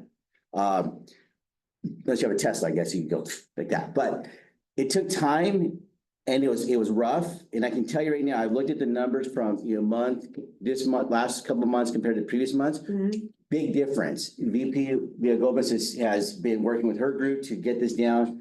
Cornelia has been working. We've seen it. But it's a big ship. You gotta steer it. And I think what I'm trying to say is, it's positive. Just need guidance is what, to support what our president's saying. I know we're at the end here, but the one thing we really haven't talked about is the revenue side. We haven't talked about much. And I think we have to look, because that has a huge impact. I mean, you saw how much we lost because we didn't meet expectations on international students last Uh-huh. year. And I don't think that's anybody's fault. It's just, things are changing. And so I think we have to have realistic Yes. expectations Yes. based on demographics, Yeah. number of students coming up. Mhm. And I think we're not missing the mark except for the international student situation. But I think that's kind of stabilized. We should have a pretty good idea that we don't see anything out there that's gonna tell us we're gonna increase that much. So Mhm. we gotta, Well, I think that's the thing is we have to decide whether or not we want to even try to increase it, given the instability of that particular Right, effort on our campus. we can't So rely that's- on it. We So can't, if it's not to be relied on, then you yeah, have to take a look at, okay, then what is our target and how have we been trying to meet it? We're not gonna meet it, so how do we not do that? that's what I'm well, we getting were at. unrealistic in our budget as we thought we would have all these students. Yeah. And I think we just need to be more realistic and not, as Feinstock had pointed out, we were overly aggressive in those projections as relates to the 2022, 2023 I mean, budget. It looks like the numbers for this year are going up a little bit, but we don't know that for another, Mhm. So you're not, I don't see an optimistic. Well, I think the other issue is just the punitive nature of the student-centered funding formula. Yeah, You know, the hold harmless is gone. yeah. And so we're only ever gonna get the amount that we get unless we grow, and we're in a really tough place to grow. And so we can't assume that we can grow our way So out. we have to, we just have to recognize. So we have to recognize it and shift. Okay. And I mean, that makes it yeah. doubly difficult for us, but that's the reality. Okay, so do the poll, Yeah. go out. It's 6:04 and, I have a class. and I do have a class, so I call this meeting adjourned at 6:04. Great conversation.